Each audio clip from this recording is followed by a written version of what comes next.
لائیں کہیں کہ ہمارا رب اللہ ہے، پھر اس پر جم جائیں۔ ان پر فرشتوں کا نزول ہوتا ہے، نہ کوئی غم کرو نہ خوف، خوشیاں مناؤ جنت کی جس کا تم سے وعدہ کیا گیا تھا۔ اللہ کی ربوبیت پر اطمینان جب انسان کو ہو جاتا ہے، میرا رب اللہ ہے، ربی اللہ، انسان کے لیے نہ کوئی کھٹکا، نہ کوئی خطرہ، نہ کوئی خوف، نہ کوئی حزن۔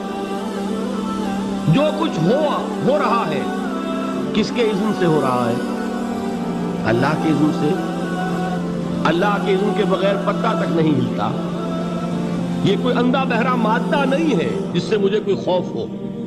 اندھا بھینسا چلا آ رہا ہو اس سے تو ڈرنے کا ہر انسان کو ڈرنا چاہیے، نہ معلوم کس کو ٹکر مار دے۔ لیکن نہیں، اس کائنات کو چلانے والا ایک سمیع و بصیر خدا ہے، وہ جو میرا دوست ہے، میرا ولی ہے۔ اللہ ولی الذین آمنوا یخرجہم من الظلمات الی النور۔ اللہ اہل ایمان کا ولی ہے، ساتھی ہے، پشت پناہ ہے، مددگار ہے، حمایتی ہے۔ بتائیے جسے یقین ہو جائے کہ اللہ میرا مددگار، اللہ میرا محافظ، اللہ میرا پشت پناہ، اللہ میرا حمایتی، اس کے لیے کوئی خوف ہوگا؟ اس سے کوئی ڈر ہوگا؟ میں مثال دیا کرتا ہوں ایک بہت سادہ، پنجاب کے دیہات کی۔ تو بڑا چودھری ہے اور کوئی غریب کسان ہے۔ اس غریب کسان کے جانوروں کو ہر وقت اندیشہ ہوگا چوری کا، کوئی میری بھینس کھول کر نہ لے جائے، کوئی میرا بیل کھول کر نہ لے جائے۔ لیکن جس کے بارے میں یہ سب کو معلوم ہو کہ وہ جو بڑا چودھری ہے وہ اس کا دوست ہے، اس کی بچیا کو کوئی خوف ہوگا؟ اس کی بھینس پر کوئی ہاتھ ڈالے گا؟ اسے کوئی اندیشہ ہوگا؟ نہیں۔ کیوں؟ کہ وہ بڑا چودھری، بڑا اس کا یہاں کا سردار، جاگیردار، سب کو معلوم ہے وہ میرا دوست ہے، کوئی میرے خلاف اقدام نہیں کر سکتا۔ اس دنیا میں یہ چھوٹی سی بات اگر آپ کے دلی اطمینان اور سکون کا باعث بن سکتی ہے تو ذرا تصور کیجئے۔ میں لفظ تصور استعمال کروں گا صرف اس لیے کہ اس کا ہم جس کو کہتے ہیں ادراک اور شعور کر نہیں سکتے، اگر کے ساتھ کر سکتے۔ اگر یقین ہو کہ اللہ میرا مددگار اور یقین ہو کہ اللہ ہر آن میرے ساتھ ہے، پھر کوئی خوف، کس کا خوف؟ کوئی شے اللہ سے بالا تر ہے؟ کوئی قوت اس سے زیادہ طاقتور ہے؟ کوئی اس کے ارادے کو بدلنے والا ہے؟ کوئی اس کی مشیت کے آڑے آنے والا ہے؟ یہی بات ہے جو حضور نے فرمائی۔ یہ ایمان کا حاصل ہے لب لباب، کہ دیکھو اچھی طرح اس بات کو ذہن نشین کر لو، اگر تمام انسان مل کر تمہیں کوئی نقصان پہنچانا چاہے نہیں پہنچا سکتے، مگر جو کچھ اللہ نے لکھ دیا ہو، اور تمام انسان مل کر تمہیں کوئی نفع پہنچانا چاہے نہیں پہنچا سکتے، مگر وہ شے جو اللہ نے طے کر دی۔ آپ پھر میں کہوں گا ذرا طاری کیجئے، اسے فرض کیجئے، اسے سوچئے۔ اگر اس حدیث پر ہمارا دل ٹھکا ہوا ہو تو کسی سے ڈر ہوگا؟ یہ مجھے نقصان نہ پہنچا دے، یہ میری رپورٹ خراب نہ کر دے، یہ میری انکریمنٹ نہ رکوا دے، یہ میرا یہ نہ بگاڑ دے، یہ میرے یہ نقصان نہ پہنچا دے۔ اس کا ڈر، اس کا ڈر، اس کا خوف، اس کی خوشامد، اس کے لیے جا کر طرح طرح سے اپنی عزت نفس کو ذلیل کروانا اس کے سامنے، یہ سب کچھ کیوں کرتا ہے انسان؟ جب سمجھتا ہے کہ اس کے ہاتھ میں میرا کوئی نفع ہے، اس کے ہاتھ میں میرے لیے کوئی ضرر ہے، یہ مجھے کوئی غضب پہنچا سکتا ہے، یہ مجھے کوئی نقصان پہنچا سکتا ہے، یہ میرا کوئی کام بنا سکتا ہے، یہ میری کوئی ضرورت پوری کر سکتا ہے، اسی کا نام شرک ہے۔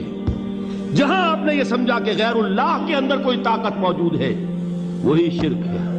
بتوں سے تجھ کو امیدیں، خدا سے نومیدی، مجھے بتا تو صحیح اور کافری کیا ہے؟ شرک تو یہ ہے۔ جس پر بھی تمہیں یہ خیال ہے، کلمہ ہے یہ کلمہ سوم، لا حول ولا قوت الا باللہ، ذرا اس پر دل کو کبھی اگر آپ تصور کریں، پھر فرض کریں، دل ٹھک جائے اس پر، کوئی طاقت نہیں۔ یہی بات تھی جو شیخ عبد القادر جیلانی رحمۃ اللہ علیہ نے اپنی وصیت میں اپنے بچے سے کہی. 11ویں دینے والے ہیں، لیکن حضرت شیخ عبد القادر جیلانی کی وصیت اور تعلیمات کو کتنے لوگ ہیں تم جانتے ہو؟ یہ جن مقامات تک پہنچے ہیں وہ کس چیز کی بدولت پہنچے ہیں؟ انہوں نے جو پیغام دیا وہ کیا تھا؟ اے میرے بچے، جس طریقے سے قرآن مجید میں حضرت لقمان کی نصیحتیں جو ہے نقل کر دی گئی ہیں، میں یہ عرض کروں گا بالفرض اگر قرآن حضرت عبد القادر جیلانی کے بعد نازل ہوا ہوتا تو شیخ عبد القادر کی یہ نصیحتیں بھی قرآن میں درج ہوتی. اتنی اونچی نصیحتیں ہیں. اے میرے بچے، اس حقیقت کو ذہن نشین کر لے، لا فاعل فی الحقیقت ولا مؤثر الا اللہ. اس کائنات میں نہ کوئی فاعل حقیقی ہے نہ مؤثر حقیقی ہے سوائے اللہ. کسی شے میں کوئی تاثیر نہیں اگر اللہ نہ چاہے. آگ جلا نہیں سکتی اگر اللہ نہ چاہے. پانی ڈبو نہیں سکتا اگر اللہ نہ چاہے. زہر ہلاک نہیں کر سکتا اگر اللہ نہ چاہے. کوئی چیز فائدہ نہیں پہنچا سکتی اگر اللہ نہ چاہے. تو در در پہ کیوں سر جھکاتے ہو؟ در در پر کیوں جبیں سائی کرتے ہو؟ سب کے سامنے کیوں ہاتھ پھیلاتے ہو؟ ایک اللہ سے مانگو. ایک اللہ کے سامنے زمین پر اپنی جبین رکھو. لا فاعل فی الحقیقت ولا مؤثر الا اللہ. نظر آتا ہے ہمیں کہ پانی پیاس بجھا دیتا ہے. پیاس بجھانے کی صلاحیت پانی میں نہیں ہے، اللہ کے اذن سے. کھانا بھوک مٹا دیتا ہے. بھوک مٹانے کی صلاحیت کھانے میں نہیں ہے، اذن رب میں.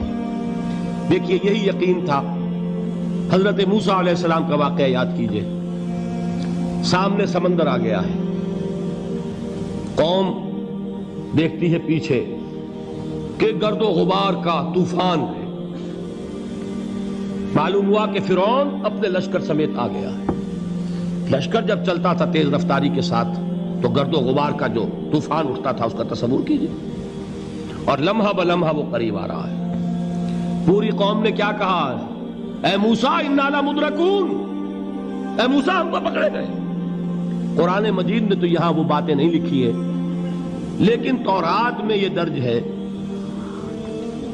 کہ بنی اسرائیل جھگڑنے لگے، دست و گریبان ہو گئے موسیٰ کے ساتھ. موسیٰ ہمیں یہاں مروایا لا کر، اس سے تو ہم ہی بہتر تھے. وہاں کھانے کو ملتا تھا، زندگی تو تھی. بیگار ہم کر رہے تھے، موت تو نہیں تھی. اب جو کچھ ہوگا اس کا تصور کرو، جس طریقے سے ہمارے ٹکڑے اڑائے جائیں گے.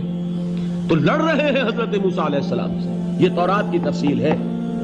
قرآن میں صرف اتنا آیا ہے، پریشان ہو کر انہوں نے کہا انا لمدرکون. موسیٰ ہم تو پکڑے گئے.